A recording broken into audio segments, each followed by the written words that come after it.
Hello, I'm Parrexion, and welcome to my summary or first impressions video of the Heroes of the Olden Era demo.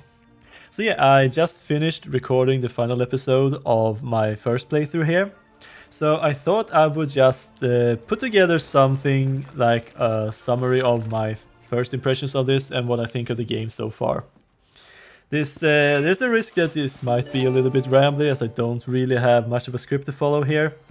But I'll be putting on some gameplay in the background I just recorded, just to keep you occupied in case you need to. But yeah, it might be a long one, so just grab yourself some drinks or kick back and just enjoy it, I guess. So I'll start off with my general thoughts about the game. And so first of all, the gameplay feels pretty good actually. I think there are a lot of things in the game so far, which makes it fun to play. The factions themselves seems varied enough, and the skill system, the artifacts, and a bunch of the other things makes the game pretty good to play. Of course, this is still only a demo, so there are probably a lot of room for improvement so far. As for the visual and the UX, I have to say that I know that I'm not that... I don't really care that much about the visuals as long as it's serviceable and I can find what I want. But the visuals, I guess, could definitely be improved a little bit to make the important stuff stand out a little bit from the terrain. It feels a little bit too samey, and a little bit of the mobile look is still there in the game, unfortunately. But yeah, as for the menus UX, I think it's fine. There's a few things here and there missing, but at the same time they also got a lot of the stuff there. So, and yeah, the only thing I'm a bit wondering about is the speed of the game here. So it felt like the game runs, or the gameplay advances really quickly. It doesn't take that long until you have a full army complete with a bunch of crazy spells and can just sweep through the whole map. And it's a little bit sad that it goes so quickly, but there's still a lot of game left on the map, since you need to go through the map and knock out opponents, claiming their towns and so on. So not sure what to think about that, but it feels quite off with the pacing like that. And also there are a few bugs here and there, nothing game breaking in any ways. The game played well, it's just some graphical bugs with menus not updating properly, or some flags not being shown or something like that. But overall, I think the game works pretty well, all things considered.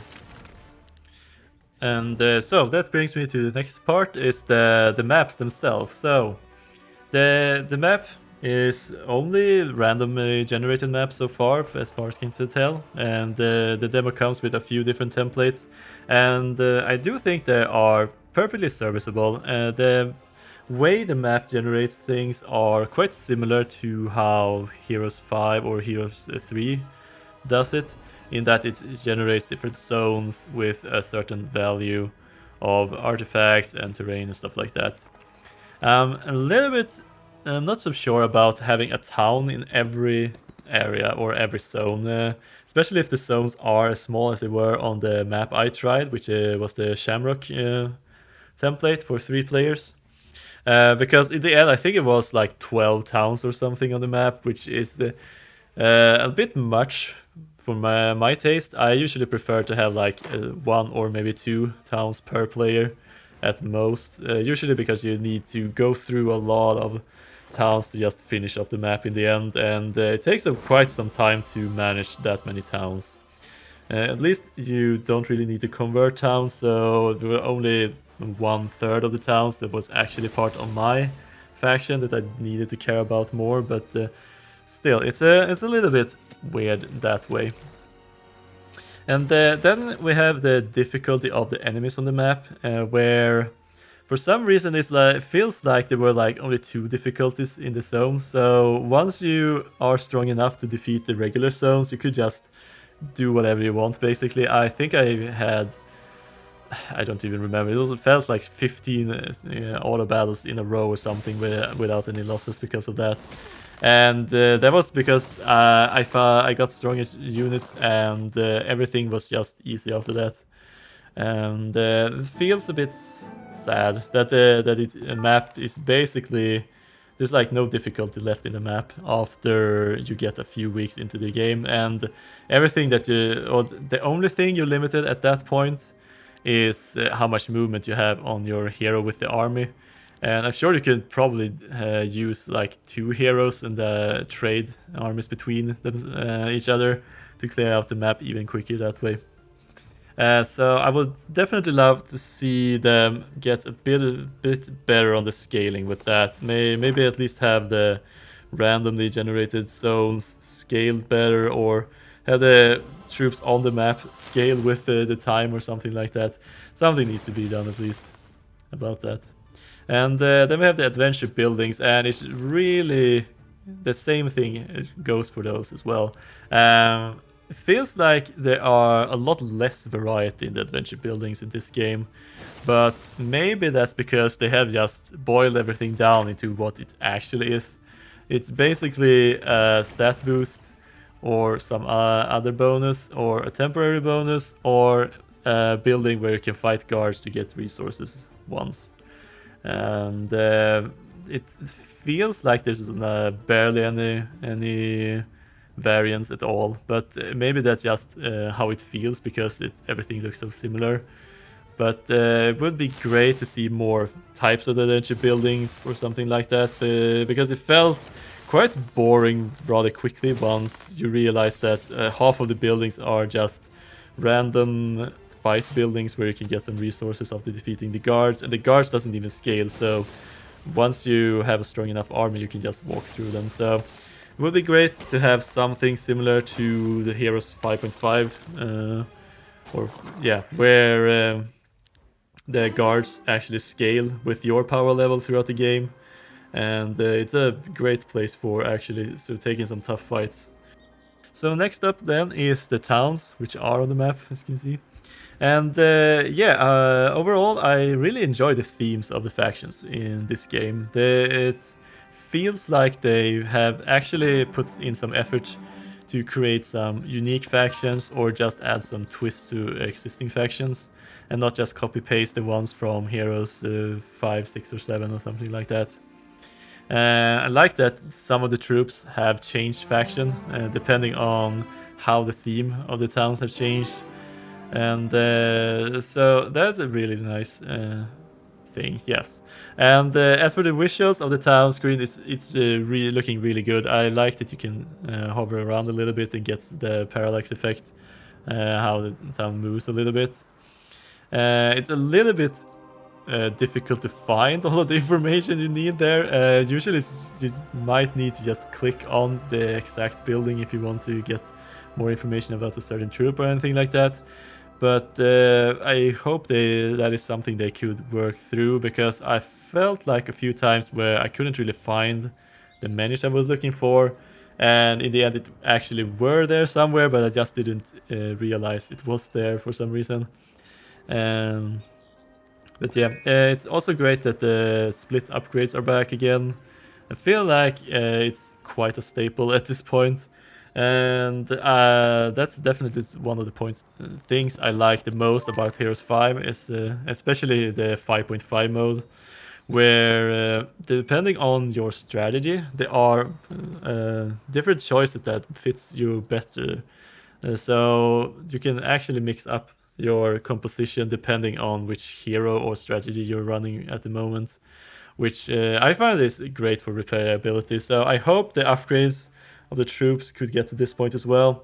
Unfortunately, there was this bug in the demo where every time I restarted the game, it forgot which upgrades I had chosen, which was just made everything into a pain. Whenever I wanted to buy all of the troops, I have to manually set them every time, it felt like. But if it can just work through that, I think I will be enjoying the upgrades, the split upgrades, as long as it does feel like they have their own niche. And one of the areas in the town screen where you can really see that they have put in some effort to make the gameplay smoother is that they have converted most of the HD mod controls from Heroes 3, or the fan-made HD mod for Heroes 3, where you have simple commands like holding down the Control, Shift, and Alt key to quickly split up troops or just even out troop stacks and things like that, which is great. And I hope they add more things like that, because it's difficult to go back to some of these older games without those quality of life features, really. But yeah, I think the town screens are definitely one of the better or more well-developed things of this game, I think, so far. Alright, and that brings me to one of the new things they've added in this game, the law system. So basically the law system is very reminiscent of the tech tree or prestige tree or culture tree or whatever you want to call it from 4X games like Civilizations or Endless Legend, games like that. So every turn you earn a passive amount of law points from your towns, depending on how well built the capital is, basically, how much gold you earn. And then you also get law points from doing battles. So I guess it's based on the number of troops points you defeat or something like that. And these points are added into some sort of global law XP bar, where you earn points you can spend to gain bonuses. So there's currently two different trees. You have like this more economical hero side, and then we have the right side, which is just focused on battle and basically just troops, I would say, yeah. And yeah, overall I felt like it was interesting, as it allowed you to specialize in a few different things. You could get bonuses for, like, your tier 2 troops could get extra stats and extra weekly production and things like that. Or you could just give your hero some extra spell power if you're focusing on more on that. And there's also ways to increase your income in your towns. The thing, though, I felt was that some of the upgrades felt pretty useless, especially the ones with resources, because at least the map I tried had a lot of pickups, and there's also a lot of buildings where you can fight to get extra gold and resources. So I basically never really were out of resources. There's one resource I was running out of a lot. Well, I get to that once I get over to that point. But a lot of the resource stuff felt pretty useless, because you could just find the resource on the map instead, and it felt just better to improve your hero or your troops, things like that instead. So maybe there's a need for some rebalancing there, but I mean, as long as it's nothing more than just some rebalancing, I'm sure they can fix the game in the end here with a few patches here and there. So that's not a problem. But I like the idea, and it's interesting to see how it feels after a few more playthroughs. And that brings me to the resources. So they actually decided to change up the resources a little bit. So they did remove sulfur and replaced it with the alchemical dust. So now we actually have 3 types of resources, or 4 if you count gold as well, I guess. I guess you should do that. And this alchemical dust is probably the most valuable resource of the gold at this point. Overall, gold felt quite easy to get access to, and haven't really calculated how much town costs per week. But it felt kind of crazy to earn like 7,000 or so from a town, just from building the buildings inside of it. And if you have multiple towns, you can get 7,000 from each one of them. So that would mean that a town would cost like 50,000 gold per week for it to make sense, or something like that. It's either that, or they just want you to get access to a lot of extra money so that you can finish up building your town. Because that's usually what costs a lot. Like building your tier 7s is like 10,000 or 15,000 or something like that for upgrading. And then it means you just need to save up a lot for that. Unless you can find a lot of gold on the map, which was quite easy. So it's difficult to say how much it played into this in the end, but I think it was like 1 or 2 times I ran out of gold from purchasing all the troops in my multiple towns. So not sure. We'll see. If it's just a map, it gives too many resources for it to matter much. But yeah, the alchemical dust is a very interesting resource here because it's used in so many different things. First of all upgraded buildings requires the alchemical dust. I don't think you need anything before that, so you're never capped from it from at least finishing off getting all the troops. But it took me quite a while to actually amass enough alchemical dust from stuff so that I could upgrade all of my troops in the end. So it was basically the only thing I was missing because I was drowning in most of the other resources. Not sure how easy it's to get access to the alchemist labs. There is an adventure building where you can convert one of each of mercury, gem, and crystal into 15 alchemical dust, I think. And this seems like a very important building, otherwise you very quickly get stuck with the alchemical dust. I don't think there were a lot of other buildings where you could get alchemical dust from. Most of them were just focusing on the regular resources. But yeah, it's interesting, and I think it's nice to have a resource that is valuable like that, and that you actually have to plan around and get out of your way to grab. So that's good, but it was quite annoying that once I realized how important it actually was, that I was behind on that, and it took me quite some time to actually upgrade all my troops. But then you have the other thing where you can spend alchemical dust to upgrade artifacts as well. And it's an interesting concept. I'm not sure how well it plays in the end though. Not sure if they just wanted to add some extra use cases for the alchemical dust or something like that, but it felt a little bit tacked on with the artifact upgrading. And since I was limited in my alchemical dust most of the time, I didn't really do a lot of it, so maybe I'll get a better opinion at a later point where I actually play a bit more with having a lot of alchemical dust so I can upgrade my artifacts. And speaking of artifacts, I think it's time for us to talk about the heroes. So, first of all, I am very happy to see that they have added at least 18 heroes per faction, which is great, as usually Heroes games releases with like 8 or something, which is definitely not enough, causing factions to have very often have multiple of the same heroes just to get it to work in the end. So that's nice, and I think they've done a pretty good job of the passive abilities of like the unique ability of every hero. It feels impactful for the most part, but now I don't even remember what I had on my main heroes I was playing. Alright, yeah, I had basically my tier 1s were boosted, and it also gave me some extra production of the troop as well, which was pretty nice. Makes for some really good second heroes or like utility heroes, as you can just grab one of those and you would just permanently increase your production of that troop as long as they are around. But yeah, it feels like they have really looked into what the fan mods have done, and especially as I come from Heroes 5.5, where the passives on the heroes are quite involved on some of them and quite unique, so it's a lot of fun actually to see that they have decided to at least put in a lot of more effort into those passives. The stats are still the same as usual, with the attack, defense, spell power, knowledge, and lucky morale.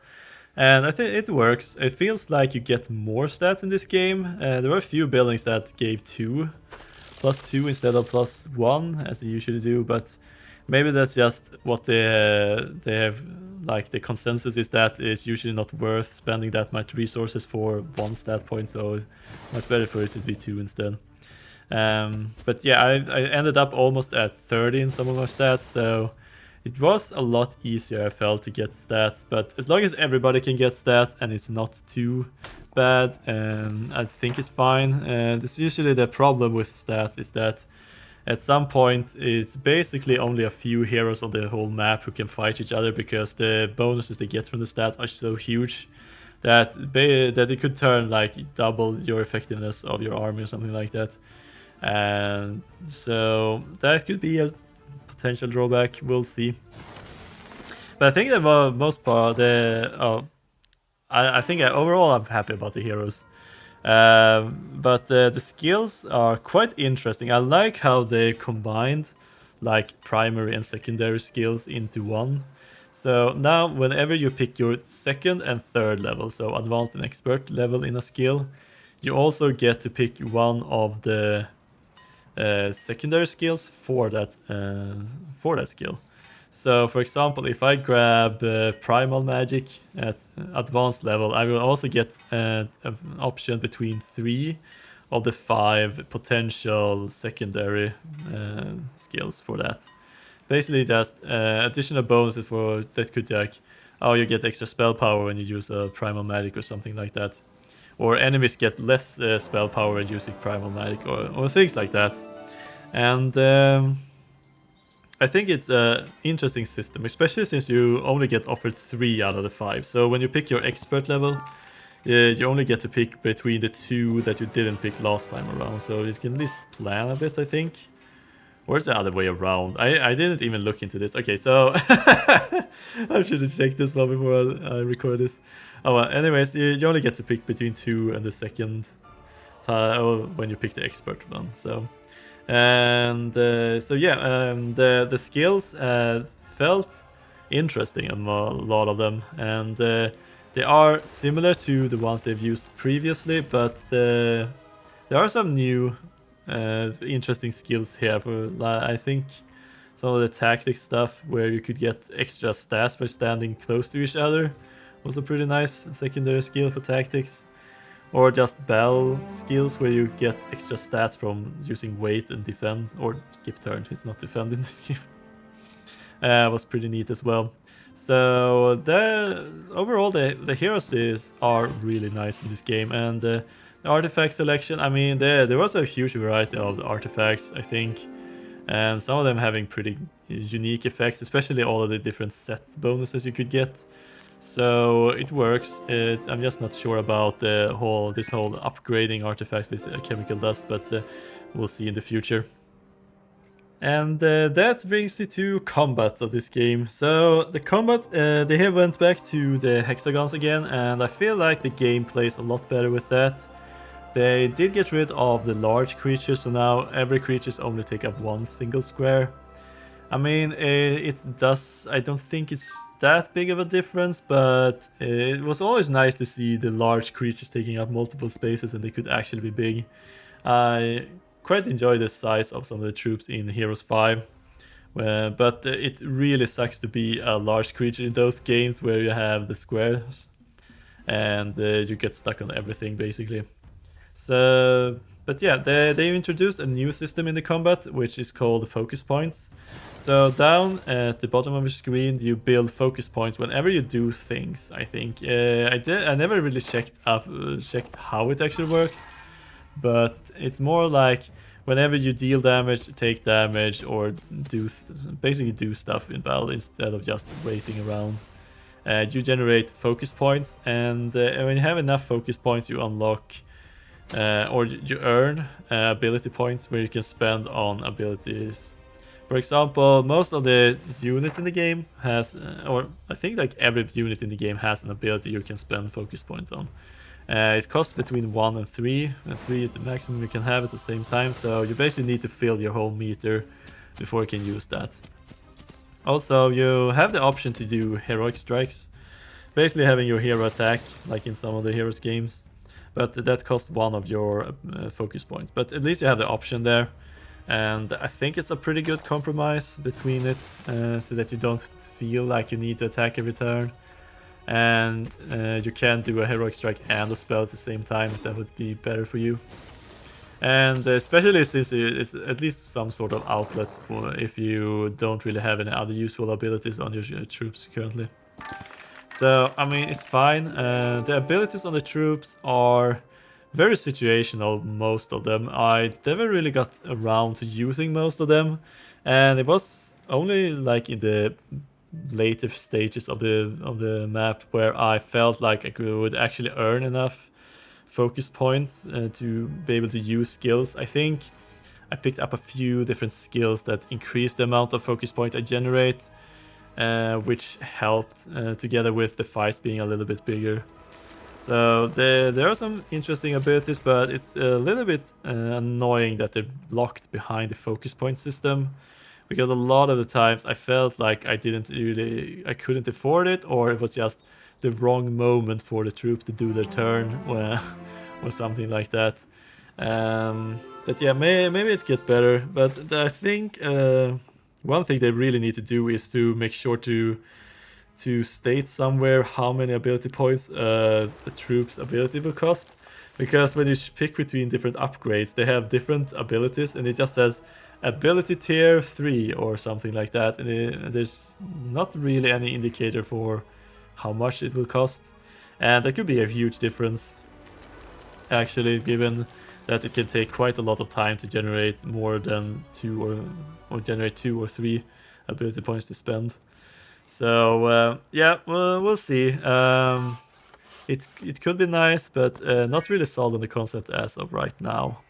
And then we also have the feel of the battles. I think it felt a little bit like the battles are a bit closer to Heroes 5, maybe Heroes 7, in that, or maybe Heroes 6, I guess, with the troops having generally more health and a little bit less damage, meaning that fight takes a little bit longer, especially in the early game, where getting through fights without losses is really tricky, which is the same in Heroes 5.5, and I guess it's fine. I don't really mind that, as it's more about losing as few troops as possible, until you reach a point where you have started to get your strategy rolling and you can get through a lot of fights with minimal losses. So yeah, I like or I think it works with how much health and damage the troops have right now. At least, I think they've said earlier that the more giving troops a little bit more health, at least evens out some of the randomness or luck that can play into this game. And giving the troops generally more actions to act means that it would even out the stronger army will more often win than in the end. And that brings me to the spells of this game, and wow, okay, there are a whole lot of spells in this game. I was surprised by the number of it. I haven't counted them to see if there are more or less compared to other Heroes games, but it really felt like there were a lot of spells in this game. So the spells are divided into 4 different spell schools, I think. We have Arcane, Primal, and Shadow, and Light, basically. And then we have the neutral spells, which contains a lot of the map or adventure mode, or adventure spells, I guess is the name for it. And yeah, so first of all you have the Mage Guild, where you unlock all of the different spells, and at first I was very confused by what's going on there. You have a menu for all of the spells combined in all of your towns. So I'm pretty sure that if you buy a Mage Guild in one of your towns, it is actually applicable to all of the towns, or something like that. You can at least access it. And it's interesting how they like made different levels of spells instead. So you don't really need a skill all of the time, I think. Instead, if you have multiple Mage Guilds which contains the same spell, the spell levels up to the next level and becomes stronger that way. It's a very interesting way to do it, and I think it's just when you build a Mage Guild you gain a certain number of random spells from that tier. If it's one you already have, you instead level it up. Then you can spend resources to unlock specific spells, which is nice. I mean, if you're really looking for a certain spell, like my main hero is focusing on light spells or sunlight, I think they were called. and you don't roll any good ones when you build a mage guild, it could be worth it to spend some of the special resources just to unlock the spell you're going for, which is nice. It gets more and more expensive the more you do it, so at least it stops you from just purchasing all the spells all the time. So it's a nice way to at least compensate for the randomness of getting the spells. But yeah, in combat, it's interesting. It's the usual thing that with spellcasters is that they're usually limited by the one spell every turn, and it really needs a count. So a lot of times it's just mass spells to affect all of the troops, or just huge damaging spells. It feels like the only thing you end up doing in the end there, just to make your one turn count. But however, this time around at least added a skill for it, so that you're allowed to do multiple spells per round, but the second spell costs more. So that could actually allow for spellcaster to do some pretty crazy stuff here. But so I didn't try it out myself, but it felt pretty nice with my second hero I had when I was doing a few fights just to level up to get access to the town portal spell. So I'm gonna have to play around with that a little bit more, but it's strange in some ways if this level of your skills is conflicting with the level of the spells you get from the mage guilds, but maybe it's not that much of a problem. We'll see. But yeah, I think the weirdest part about all this is the map spells, because it felt like I unlocked so many map spells really quickly. Like all of a sudden I went from having my starting spell, which was basically a view air where I could see where neutrals enemies were and resources and things like that. And then like 2 weeks later or something, I had access to town portal, dimension door. I could get sight of enemies. I could trade with people from a distance and things like that. I had like so many spells all of a sudden, and it felt like I just got them for free basically. I didn't really feel like I built up to something, and instead it was like all of a sudden I just had it in my spellbook. I like though that at least they have set so that the town portal can only be used once per day unless you level it up a bit more, and you can use it up to 3 times at most. Because what happens a lot in these games is that you just town portal between your towns all of the time, refilling your mana and just gathering up your troops wherever you need them. And yeah, it's a difficult question to answer there. It's nice to be able to actually cut down on some of the busy work, basically transporting troops between your towns, but at the same time it also means that all of your troops are always close to all of the towns at the same time, especially how the zones are structured in this game, where there is a town basically in the center of every zone, which means that as long as you have town portal, you have pretty much access to all of your zones at any point, really quickly as well. And yeah, I felt like I spent a lot of extra mana every turn, right? Gaining extra movement, dimension dooring forward, flying over things, just to make quicker progress. And it really sped up the game at that point. And not sure if I like it or not, but the thing is a little bit weird how quickly it happened all of a sudden. I went from like no spells to all of the spells in a very short amount of time, and the map just shrunk by a huge amount as soon as I got unlocked those spells. But yeah, we'll see. I'm not sure how they can balance it, but maybe there is some ways to tone it down a little bit, or at least push it so it happens a little bit later in the game. We'll see. Okay, so there's not many points left to talk about. One thing I want to touch upon is the game mode, and this game comes with a few different game modes. First of all, you could pick between classic and one hero mode. And I did play through on classic mode, which is basically how heroes are usually played. I did like that they had added some sort of hero cap, so I think you can only have 4 or 5 at the start of the game. And once you conquer some more towns, you will increase it by 1 up to 8. So at least it slows down the hero spam a little bit at the start. But still, the heroes still cost 2,500 gold, and you get a lot of gold in this game, so most of the time you can just purchase your maximum amount of heroes if you want to, but it's not like the map contains that much stuff to do all of the time. It depends on how quickly you can just force your way into new zones to see how much they have to do. But then you have the different win conditions, and there's the classic one where you have to knock out everybody. But on the Shamrock template, which I was running, there was the, what was it called again? It was like Capital Rush or something, or Capital Claim, I think it was called. So you win by claiming everybody else's capitals, or I should say, if you lose all of your capitals, you lose in like 3 days or something. And I have to say it was pretty nice to have that, because it sped up the game quite a bit.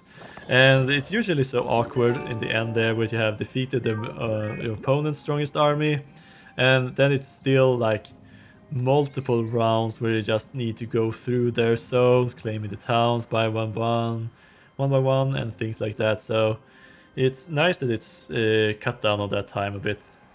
However, this also shows a little bit of a drawback here, especially when it comes to the AI in the game. So for the AI, I'm not sure it's good enough at dealing with this. So I felt like I stole Blue's, the final opponent's capital, and I would assume that the AI would have just rushed the first capital they could see just to get it back. Or maybe it's, I haven't really checked the rules. Maybe the rules is that if you lose your own capital, you're basically going to lose in a few turns.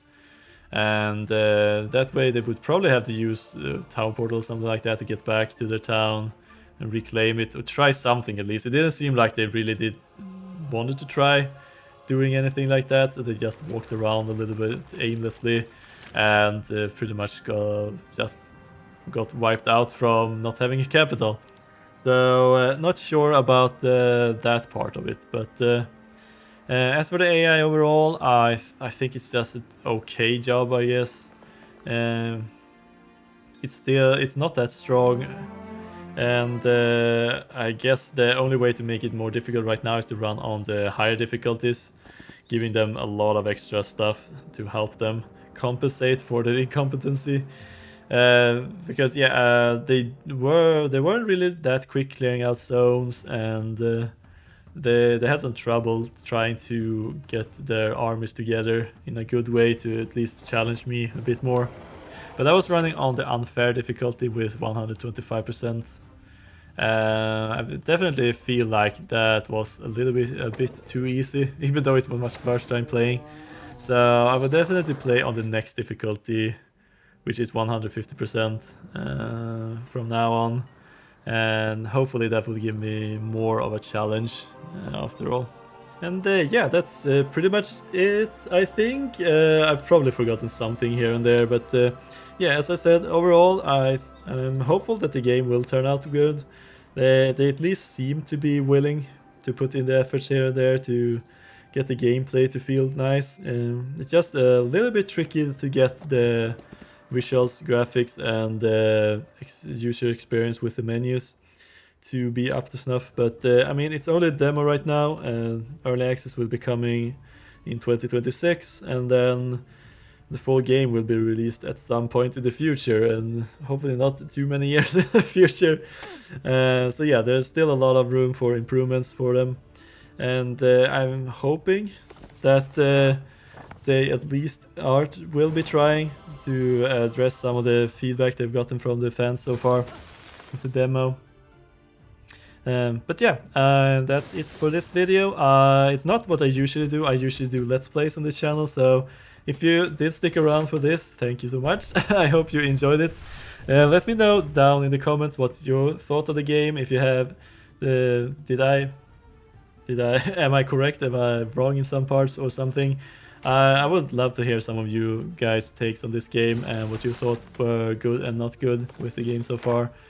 So yeah, I'll make sure to read every comment I get and respond if I can. So yeah, if you enjoyed this, make sure to leave a like, or you could subscribe to see so you don't miss any more videos. I will. Not sure how long the demo will run for, but if it is available, I want to play a few more playthroughs on this channel. But who knows? We'll see in the future, at least. So until next time, have a good one. See ya!